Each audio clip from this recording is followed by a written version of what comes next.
turabasuje mwebwe mwese bene data mudukurikiye muri gitondo cy'icyumweru aho mugiye muherera hirya no hino ndetse n'abakristo bacu bose b'itorero rya Horebu aho bari murabizi ko ubu turi mu bihe bikomeye bya corona abantu barateranira hamwe ariko kandi ntabwo ijambo ry'Imana rigomba guhagarikwa cyangwa se gusenga nubwo tugomba gutaranira hamwe ariko kandi amateraniro y'umutima ndetse n'ayo mu giti cye aremewe. Niyo mpamvu uyu mwanya tubahaye mwaramutse mwebwe mwese aho muherereye n'abandi bari ku migabane yindi bashobora kudukurikira uyu munsi. Turagira ngo tubasuhuze cyane mu izina ry'Umwami wacu Yesu Kristo, tubabwira ngo ukomeze mudukurikiye kuri ya channel yacu ya Horebu TV. Abadukurikira mwebwe mwese abishobozwa muzaza gukora share na comment na subscribe byose uko muza gushobozwa n'Imana muza gukora kugira ngo dukomeze kwamamaza ubutumwa bwiza bwa Yesu Kristo, kuko niyo ntego niyo mission Imana yadusigiye no kwamamaza ubutumwa bwiza bwa Yesu Kristo hano mu isi. Rero bavandimwe, nanone tuboneyeho umwanya wo kubabwira ngo mukomere kubirayobera iwacu mwebwe mwese munsi y'abantu bakuru turi mu bihe bikomeye ubwoko bwacu mu karere k'imisozi yacu miremire. Abantu bakomeje kumva ibintu byakomeje kuba ndetse no gutakaza abantu no gutwikirwa imihana.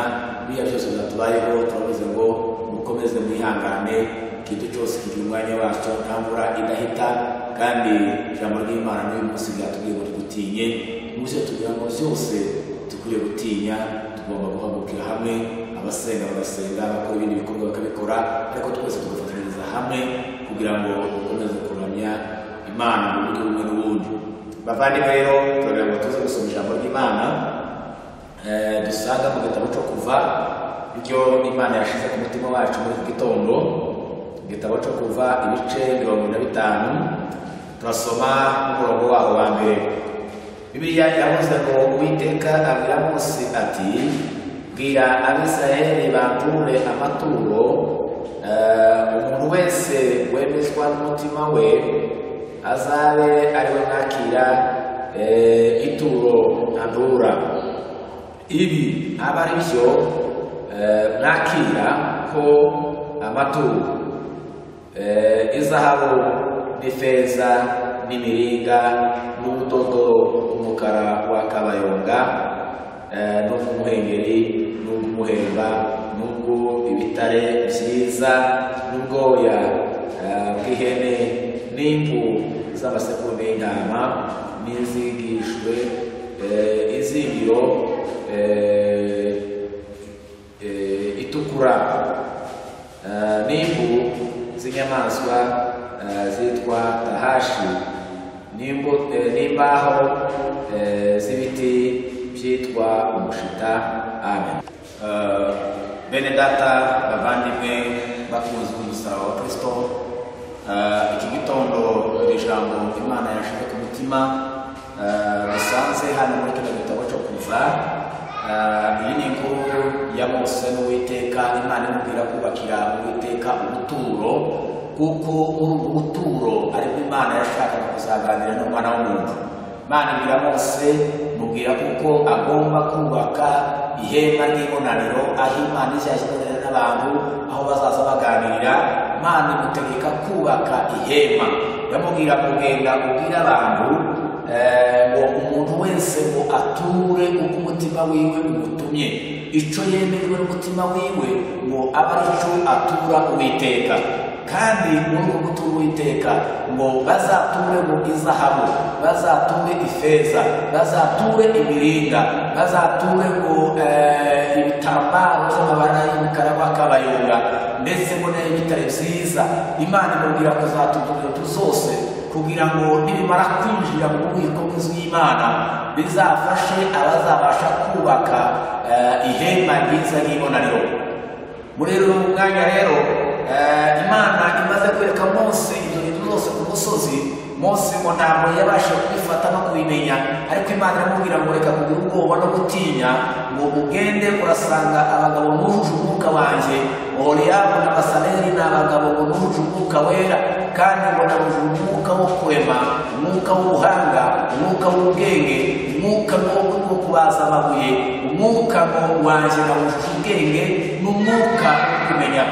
Bikatumye Pawulo nawe yandikira itorero ry'Efeso arababwira ngo ubwo nari maze igice cya 15 aravuga ngo bene data ubwo namenyaga mu buryo bukunda bera bose ngo byanteye umutima wo kubasabira ubudasiba ngo kugira ngo Imana y'Umwami wacu Yesu Kristo ngo ibaheze umwuka w'ubwenge no guhishurirwa ngo imitima yanyu ngo ibone uko ihwezwa, amaso yanyu y'imitima yanyu ngo ahwezwe amenye ibyo mwigizwa n'Imana yabahamagaye. Mumenye ubutunzi bw'imbaraga ze, mumenye ubugari bwiwe, mumenye ubugari bw'ikijyaruguru, mumenye ubugari bw'ikijepfo, ngo mumenye ubugari bw'Imana. Maze kumenya uburyo gukunda bera byateye kubasabira cyane ubudaca kugira ngo amaso y'imitima yanyu ahwezwe mumenye ibyo mwigizwa n'Imana yabahamagaye. Aha Mose ngo abaza kumanuka ku musozi baza kubaka ihema. Ihema ni isomo rirerire cyane kuko mu bizi mu nyigisho za Bibiliya ni ikintu cyigishwa igihe kirekire, ntabwo tuvuga ihema, ariko nashatse ko tuvuga na bukeya hejuru y'uruhande rwo gusa mu rugo rwo hanze, ibyari mu rugo rwo hanze. Bibiliya ijambo ry'Imana bitubwira kuko Imana ngo imaze gutegeka Mose muragenda bubaka ihema uko Imana yari yabategetse. Iryo hema barigabura mu bice bigera kuri 3. Biriya ijambo ry'Imana ritubwira kuko hariho urugo hanze hakaba n'ahera, hakaba n'ahera hahera. Aho mu rugo rwo hanze rero hari ibintu byahabaga, n'ibyo nashatse ko tuganira muri iki gitondo. Imana idufasha tuzongera kandi tuganira ahera hahera, twongere kandi tuzaganire n'ahera hahera. Ariko muri urwo rugo rwo hanze hari ibintu byahabaga, hari ibyo bagombaga kubasanga kugira ngo babashe gutura Uwiteka ibitambo kuko Imana yari yabategetse.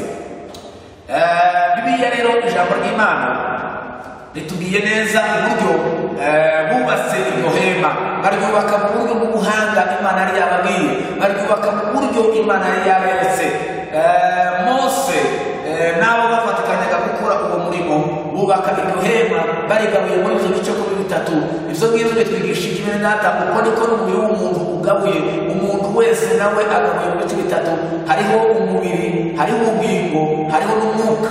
Ni ukuvuga ngo umubiri ugereranywa n'ubwo hanze, ubugingo ukagereranywa n'ahera, naho umwuka ukagereranywa n'ahera hahera. Uko niko byari bigabuye ibyo bice bigize umuntu, ni nabyo bice byari bigize ihema ry'ibonaniro. Aho mu rugo rwo hanze rero Imana iramubwira ngo nimuzaja kubaka iryo hema, muzagende kuko imiryango yanyu yose ari 12, muzagire amabendera yanyu y'Ubuholandi. Imiryango 3 izabe iburasirazuba, iyindi 3 izabe iburengerazuba, iyindi 3 izabe mu majyepfo, iyindi 3 izaje mu majyaruguru. Kandi uko iyo miryango izaba ikambitse aba ariko n'amabendera yanyu azaba ameze. Mwebwe abo kwa Yuda n'abo kwa Asari n'abo kwa Zebuloni muzabe mufite ibendera ryanyu rizabe umutwe w'intare. Aho ngaho muzabe muri burasirazuba, naho mu ruhande rw'uburengerazuba hazabe hariho umuryango wa Dani na Ashera na Nafutali. Abazaba abona burasirazuba, abazaba ari burengerazuba ni umuryango wa Efurayimu na Manasi ndetse na Benyamini. Abo ngabo baza bafite ibendera ryabo ry'umutwe w'inka. Nanone mu ruhande rw'amajyaruguru hazabe umuryango wa Dani n'uwa Ashera n'uwa Nafutali, ibendera ryabo rizabe ikizu. Naho nanone mu ruhande rw'amajyepfo hazabe Rubeni na Simiyoni na Gadi, kandi bo baza bafite ibendera rishushanyijeho ishusho y'umwana w'umuntu. Ibyo ngibyo rero abariko bubaka mu ihema niko byari bipanze mu bice bine byose byari bigize iryo hema. Bamwe biri mu burasirazuba, abandi iburengerazuba, abandi mu majyepfo, abandi mu majyaruguru, abariko muzaba mwubatse.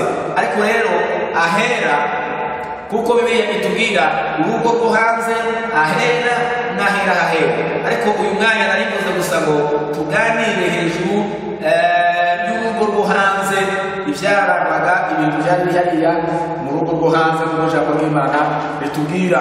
Hariya mu rugo rwo hanze Bibiliya itubwira ibizaba bihari, uko bizaba bimeze, uko bizaba bimeze. Ndavuga ngo aho hanze hazabe hariho igikarabiro birikarabaje. Icyo gikarabiro kizabe ari cyo umuntu wese uzinjira hariya mu ihema, hariya mu rugo rwo hanze azabanze akarabe. Bisobanura ngo nuko kwezwa. Ubuzima bw'umukristo bwose bugomba kuba bwejejwe iteka ryose. Niko ijambo ry'Imana ritubwira hariya mu gitabo cy'Abalewi ibice 19 umurongo wa 2 biravuga ngo mubabera kuko naje n'uwera. Haleluya. Mube abera kuko naje n'uwera. Mu Rwanda rw'Abaheburayo igice cy'umurongo wa 14 biravuga ngo umwete wese wo kubana n'abantu bose amahoro ngo nuwo kwezwa kuko utejejwe wese atazabasha kureba umwami Imana. Ubuzima bwo kwezwa mbere yo kwinjira muri ya mwihema muri rwo hanze bagombaga gukaraba, bagombaga kwiyeza. Tugomba guhora twiyeza niko ijambo ry'Imana ritubwira ngo mwiyeze imyanda yose y'umutima n'iy'umubiri, mugende mwiyejeje rwose kubaha Imana. Bwana Yesu asifiwe. Mugende mwiyejeje kubaha Imana. Ubuzima bw'umukristo ni ubuzima bwejejwe, ni ubuzima bugomba guhora bweze. Nanone aho hanze hariho ngo mirwari, hariho ikirori umuntu wese agomba kujyaho akireba mbere yo kwinjira. Tugomba kubanza kwisuzuma, tugomba kubanza kwireba. Niko Pawulo yanditse aravuga ngo muzaza muja kwegera ifunguro ry'umwami, buri wese ngo azabanza yigire, azabanza yisuzume, azabanza yirebe ngo ajyemo nakwegera ibyo kurya by'umwami. Bavandimwe bene data, muri uru rugendo dufite rwo kuja mu ijuru, buri wese afite umwanya wo kwireba, buri wese afite umwanya wo kwisuzuma. Niko umwanditsi ubutumwa bwiza bwa Matayo bize bitubwira ngo buri wese ngo abanze yitokore, kuko ngo murushaho kureba igitotsi gatoya kari mu ijuru ya mugenzi wawe, ariko ngo utabasha gusuzuma ngo umenye umugongo w'uryanye n'ijisho ryawe. Ni ngombwa kuko tubanza kwitokora mbere yo gutokora abandi. Buri wese akabanza akamenya intege nkeya ziwe, buri wese akabanza akimenya, buri wese akabanza akisuzuma, buri wese akabanza akimira. Yamara kwimira, yamara kwisuzuma, akabona kwinjira mu bikorwa by'umwami Yesu. Yesu ahabwa icyubahiro cyane. Buri wese agomba kwisuzuma akireba, bagomba kwireba akamenya hari agatashe, akamenya hari umwanda wose, agahanagura kugira ngo abone uko yinjira mu ihembe. Nanone aho ngaho hariho ngo imeza yari hari aho imeza kuza uvumba. Iyo meza niyo bashiraga ibitambo. Hari iyo meza yari ikomeye yasobanuraga ibintu bikomeye bene data, byasobanuraga imibabaro. Aho niho batwikiraga ibitambo, aho niho batwikiraga inyama zose bazaga bakazitemagura ahandi bakazitwika. Byasobanuraga imibabaro y'umwami Yesu Kristo azagira ku musaraba, uburyo azasharirirwa, uburyo azagira imibabaro ikomeye. Aho ngaho rero hari ibintu bikomeye cyane. Umuntu wese yashobora kureba kuri iyo meza, hari imeza ikomeye. Aho ngaho zashoboraga imibabaro ye, nta muntu wamurebaga, nta muntu wamwitagaho. Ibyo byose byatumye ijambo ry'Imana ritubwira ngo nubwo yari Imana ariko ngo ntiyari afite akamero ko gusa n'Imana, ahubwo ngo yicisha bugufi asiga Imana, araza mu isi, aza kwambara umubiri umupfa, umubiri ubora, uyu mubiri ubasuzugurwa, aza gukubitwa, aza kugirirwa nabi kubwo kwambara umubiri. Yesu Kristo yambara umubiri, Yesu Kristo arateseka ku bwacu, ku bwanjye nawe. Uko niko Yesu Kristo yadukirije. Niko ijambo ry'Imana ritubwira mu muhanuzi wa Yesaya, biravuga ngo imibyimba ye niyo yadukirishije, igihano kiduhesha amahoro ngo cyari kuri we. Iyo umubiri wiwe wagombaga kubabazwa, umubiri wiwe wagombaga kugira ibibazo kugira ngo azabone ukaducungura, kuko mu mibyimba ye ariyo yonyine yadukirishije. Kandi Bibiliya ikatubwira ngo igihano kiduhesha amahoro cyari kuri we. Hari iyo meza batwikiragaho, bagahora bayitwika igihe cyose. Yariho izahabu, yari mu ifeza, yari muri ibyo biringa cyose. Izo zose bene data kwari kugira ngo hazabeho uburyo bwiza Imana izaducungura, uburyo bwiza tuzaza gucungurwa nk'abana b'Imana, tugahabwa ibyiza, tugahabwa ibikwiriye. Muri iyo meza icyasobanura ko Kristo azaje ku musaraba. Imibabaro y'Igorigota, imibabaro y'umusaraba, aho niho ijambo ry'Imana ritubwira mu Rwanda rw'Abikorera igice cya 18 yavuga ngo nubwo byari bisa bisuzuguwe, ariko bavuga ngo icyakora kubarimuka umusaraba ngo ni ubupfu, ariko kuri twebwe ngo ni imbaraga z'Imana. Yagombaga kumanikwa ku musaraba, yagombaga kumanikwa i Golgota kugira ngo aduhindukire imbaraga, kugira ngo aduhindukire ubuzima bushya, kugira ngo tubone ubuzima, kugira ngo tubone ubugingo muri Kristo Yesu. iyo niyo meza yari aho yari ikozwe mu muringa, zasobanuraga ko Yesu Kristo yagombaga kumanikwa, yagombaga kuja ku musaraba. Bibiliya itubwiye neza ngo hazabe harimo iyo meza, sobanurwa ngo Yesu Kristo yagombaga kuja i Golgota. Urwandiko Pawulo yandikiye Abaroma ibice 5 umurongo wa 10, Abakorinto ba 2 ibice 5 umurongo wa 19 ushobora kuhasanga ayo magambo. Muri iyo nzira yose yari inzira yo gucungura. Bitubwira kuko na Ibrahimu yayiciyemo ubwo yari ku musozi wa Moriya, ubwo yari agiye kuja gutanga Isake. Wari umusozi w'imibabaro, aho hari imibabaro y'Umwami Yesu Kristo. Ariko muri iyo mibabaro rero, muri izo ngorane zose yaciyemo, muri izo zose yanyuzemo, kwari ukubwira ngo azaze kuducungura, kwari ukubwira ngo azaze kuturinda neza twebwe ngo abari kure, atwigiza hafi n'amasezerano y'Imana. Twebwe batari bafite Imana rwema, atwigiza hafi kugira ngo tubashe kuzinjira ahera, nuko tubanza gucungurwa, tukabanza tugacungurwa. Twari tuvuze kuko urugo rwo hanze rugereranywa n'uyu mubiri. Urugo rwo hanze nibyo twatuvuga, harimo kiriya gikariro, hariho kiriya kirori, hariho kiriya meza, aho niho bashyiragaho ibitambo. Bakristo bavandimwe, tuzakomerezaho tugenda tuganira ahera ndetse tuganira ahera, ariko mu ijambo ry'Imana Bibiliya itubwiye neza, itubwiye ngo hariya mu rugo hanze niyo tugomba kubanziriza, niyo tugomba kwisuzumira, niyo tugomba gukarabira, niyo tugomba kwerezwa, niyo tugomba gucungurirwa. Ni hariya ni umusaraba, ni Golgota, aho niho tugomba gucungurirwa. Ni ku muri byaririmbye n'abango Golgota ku giti niho Yesu yacunguriye kugira ngo tubone ubugingo buhoraho, kugira ngo tuzinjizwe ahera. Nuko tubanza gucungurwa, ntawe uza winjira ahera ataracungurwa, atarahamagawe n'Imana. Tugomba guhamagarwa n'Imana, tugacungurwa, tukakira agakiza. Twamara gucungurwa tukazabona rero kuzinjizwa hariya ahera ndetse n'ahera hahera. Bibiliya iratubwira neza, itubwira kuko Adamu wa mbere amaze gucumura, Imana yashatse uburyo kandi ziyumva n'abantu. Imana yashatse kubizongera kandi kwiyumva n'umwana w'umuntu, itanga umwana wayo w'ikinege kugira ngo atwunge n'Imana, kugira ngo aduhuze n'Imana. Bibiliya itubwira kuko icyazanye umwana w'umuntu kwari ukubwira ngo atwunge n'Imana, kwari ukubwira ngo aduhuze n'Imana. Bibiliya tuvuga zose zo mu ihema zasobanuraga Yesu Kristo uburyo azaza mu isi kugira ngo acungure umwana w'umuntu. Nta buryo, ndiko ijambo ry'Imana tubwira ngo pasiko kwa kumwagika kwa damu hakuna ondoleo la dhambi. Hatabayeho kumeneka kw'amaraso ntabwo umuntu yababarirwa ibyaha. Byari ngombwa kuko umwana w'umuntu aza akamanikwa, aza agacungurwa kugira ngo atwunge n'Imana. Ameweza kuja ili aweze kutunganisha na Mungu, atwunge n'Imana kugira ngo asoze ibyari byaravuzweho, asoza amasezerano yose yari yaravuzwe nawe. Yaje kugira ngo aduhishurire Kristo, tubashe kumenya Kristo, kuko ntitwamumenye ku bwende bwacu, ntitwamumenye ku bwacu, ariko aza kwishura ibyari bihishwe, ibyari byaravuzweho zose, aza aje kwishura. Yesu ahari icyubahiro cyane. Kristo araza kugira ngo ahishure, kugira ngo atwereke Imana, kugira ngo tuzinjizwe ahera.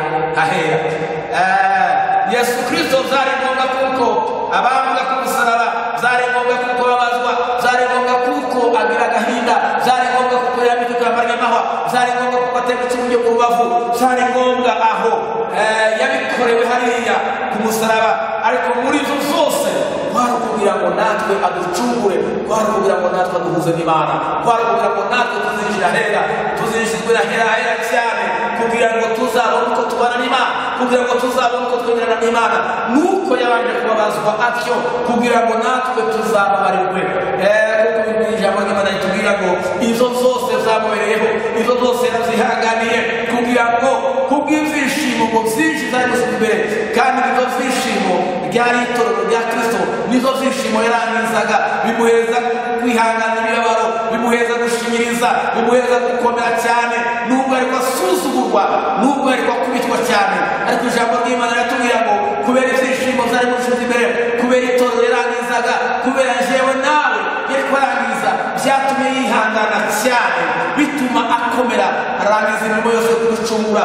Aho twari tuganira mu rugo rwo hanze, aho ngaho niho tugomba kwisuzumira. kwisuzumira, niho tugomba kwireba, niho tugomba gutunganyirizwa, niho tugomba kubanza tukagera, kuko naho niko tuzatunganyirizwa, niho tuzatwerezwa. Ni hariya mu hanze ukasanga ibikarabiro, ugakaraba ukiyeza, ugasanga iriya miware, ugasanga iriya meza, aho ngaho tugatuza kuri ya meza, kuko ari ku musaraba wa Kristo. Iyo mibabaro yahuriye nayo i Golgota, yari imibabaro yashakaga kugira ngo aducungure, kwari kugira ngo azaduhuze n'Imana, kwari kugira ngo atwegereze Imana, kwari kugira ngo natwe ubwacu tubashe gusa n'Imana. Kristo bene data, nza gusoza ndagira ngo babwire ngo ntabwo twarangiza kino cikisho ubu nyine hariho umwanya muremure wo kuziga hariya hagati hahera, ndetse tukaziga hahera, ariko gusa narivuze ibyo bintu bitatu gusa hariya hanze, nabyo tubirangije byose. Ibyo bintu bitatu ni ibikarabiro, ni kiriya kirori, ndetse n'iriya meza. Aho ngaho izo ngibyo nizo tugomba kumenya hariya mu hanze, kugira ngo bibashe kugira tubashe kwizihirizwa ahera, nuko tubanza kubiba hariya, nuko tubanza kubiba hariya. Aho hera kandi hariya hatuze mu hanze niyo basuzumiraga ibitambo, n'ibitambo byasuzumirwaga bakaboneka kuko bidafite inenge, bikabona kwinjizwa kuja gutanga. Nuko naho bagombaga kubisuzuma bakareba ko bidafite inenge, bakareba ko nta kibazo bifite. Niko Yesu Kristo yagombaga kwitanga adafite inenge. Niko ijambo ry'Imana ritubwira mu gitabo cyo Kuva ibice 12 umurongo wa mbere, yavuga ngo umwana muri bwoko bwa Israeli, buri muryango wose, buri nzu yose, ngo muzafata umwana w'intama mutaragira umwaka, muzawubage, ngo kandi ngo muzarya inyama zose, izizasigara ngo muzazose, ndetse ngo ntimuzavune n'igufwa ryazo. Ivyo vyashoboka kuko Yesu Kristo ariwe mwana w'intama w'Imana utari inenge. Kandi ngo kuvunga amagufwa yiwe biratubwira ngo baje kugerageza kuza kumuvuna amagufwa bikumusaba, basanga amaze gucikana, kuko ngo ryari itegeko ryabo ry'Abayuda, umuntu yaje gucikana bakamukubita mu mavi bakamuvura amagufwa. Ariko umwami Yesu Kristo ntiyigeze amuvura igufwa, kuko Imana yabibwiye Mose, iramubwira ngo abantu b'abanyembani bose, buri rugo rwose, abatazawumara ngo bazawusangiza abandi. Uko niko tugomba gusangiza Yesu Kristo abandi bantu, tukamwamamaza, tukamuvuga, tukamuririmba, tukavuga kunesha kwiwe, tukavuga imbaraga ziwe, tukavuga gukomera kwiwe, kuko arizo mbaraga zacu. Kunesha kwacu, gukomera kwacu, byose bikomoka muri Kristo Yesu umwana w'Imana. Bavandimwe bene data, ndashoje kubifuriza cyane umunsi mwiza, kugira ngo mukomeze gutekereza kuri Yesu Kristo. Iyo tuvuga ihema tuba tuvuze ubuzima bwa Kristo, tuzagera tubiganira, ariko tuba tuvuze ubuzima bwa Kristo. Buri wese muri twebwe agende akomeze yigane no hema, akomeze atekereze kuri Yesu Kristo wabambwe, kuri Yesu Kristo wapfuye, kuri Yesu Kristo wazutse, ubu akaba ari muzima. Tukaba dutegereje kuzabona ubwami. Mana dufashe rero, kandi Mana Yesu umugisha buri wese akomeze gutekereza kuri Yesu Kristo wazutse, kuri Yesu Kristo wabambwe, kuri Yesu Kristo uri ku ngoma. Mana dufashe kandi Yesu umugisha. Mwami Yesu, Mana igira neza, mahoro yabakwiriye, turagushimiye cyane muri iki gitondo kuko utugiriye neza. Ureke buri wese akomeza gutekereze ririya hema ryari ryaraje ari igicucu kiza kutugaragariza wowe wagombaga kuza. Mu izina rya Yesu Kristo Umwami, ureke buri wese uri muri wewe abasha gutekereza imibabaro yawe, abasha gutekereza ubuzima bwawe, abasha gutekereza aho uri nawe, abasha kwisuzuma, abasha kwireba, abasha kumenya ijambo ryawe niko ritubwira neza ngo twababana na Kristo, ubundi ntabwo twebwe turiho, ahubwo ni wowe uri muri twebwe. Basaba kutubwira neza, basaba kutwitayeho, tubiseze mu izina ry'Umwami wacu Yesu Kristo. Amen. Imana ibagire neza, kandi Imana ibafashe mukomeze munyegurira ijambo ry'Imana. Tuzongera mu kindi gice gikurikiraho. Imana ibagire neza kandi ibagire umugisha. Amen.